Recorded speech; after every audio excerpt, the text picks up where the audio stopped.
Okay, so I'm now going to talk a little bit as I carve. I try and go quite fast because I haven't got that much battery.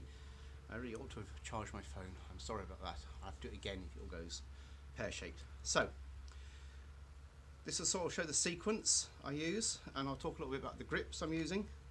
So I'm just going to do a bit of thumb pull to define the bowl shape a little bit, because I axed around there. Remember, I didn't do it brilliantly because it slipped a little bit.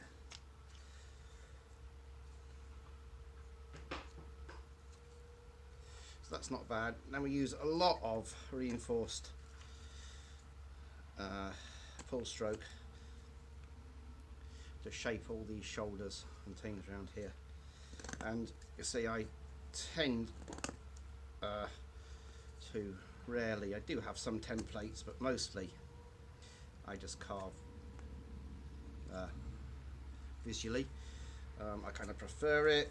Maybe I'm a little bit slower. If I'm doing multiples, I would use a template, like if it's a set of spoons. But very often I'm not carving plain wood like this. I'm carving much prettier wood, and so I'm being a bit varied in what I'm doing. I rounded that tip a little bit because I made it too pointed, and I knocked a little chip out of it, so I'm just going to get rid of that. Now what I'm going to do is work the edges of the bowl to get a nice solid top edge where I want it. I'm not carving the middle because we'll shift that with the spoon knife. Now this is a straight grain piece of wood, so I need to carve from the tip of the bowl on the top side, and then get an inflection point here at that deep point, and I come back down the other way with a pivot off my thumb. This side's a bit more, I mean, you can get at it like that. I tend to do a kind of pivot around here, which looks like my thumb's a bit vulnerable, but actually, because I'm moving this a lot, yeah, I'm not coming that hard. Oh, it's a bit tougher than I anticipated this. I thought sycamore would be nice and soft. And you always keep having a look, especially where you're carving, where you're not looking right down the sight line. That ain't bad. Just round that a bit better there. And now I've got quite a thin section, it's easier to get round.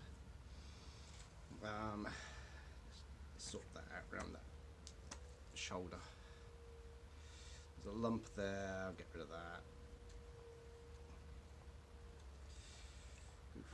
Okay, we're going to work a little bit on the back of the bowl. I want to just check those levels. I didn't redo that piece there, get into there. And I'm looking to get a nice flow. The other way I can get at it like this, down that piece.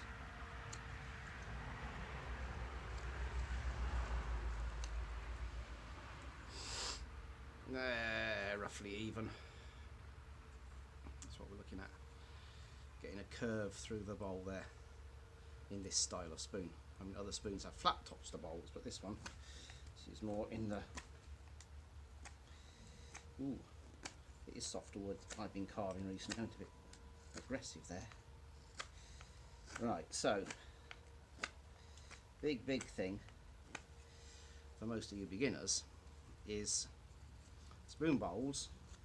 On most spoons, other than ladles, are much shallower than people carve at the beginning. You all carve great deep bowls.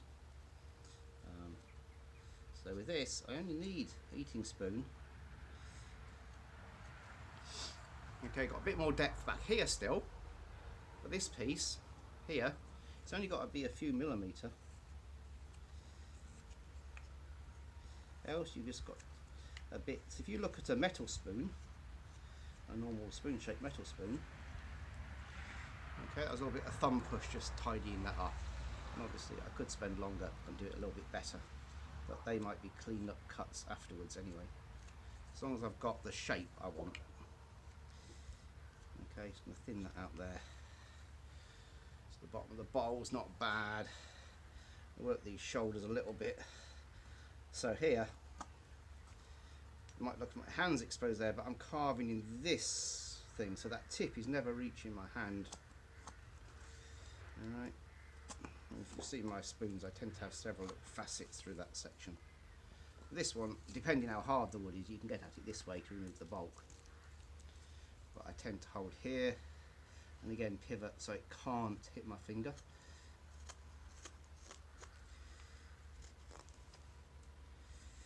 Okay, and when you're doing finishing cuts like this, you move much slower.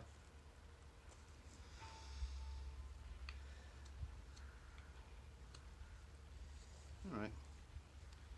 It's a bit lumpy.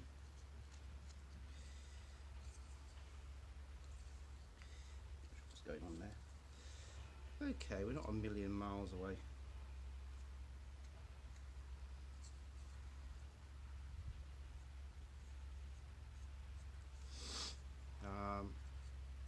Might do a little bit more on the handle at this point.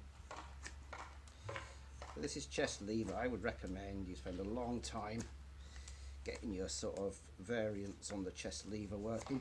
I do quite a lot of this, pulling it past the blade and finding the surface, working along the surface. And I'm just tweaking the handles a little bit with that one. Yeah, a nice curve onto the back there. I'll work the handle shape a little bit more.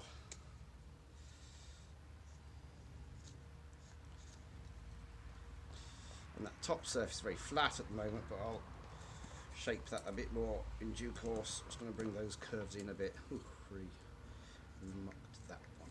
Not clever. That's a place where I might have drawn a line had I been more organised. Anyway, there you go.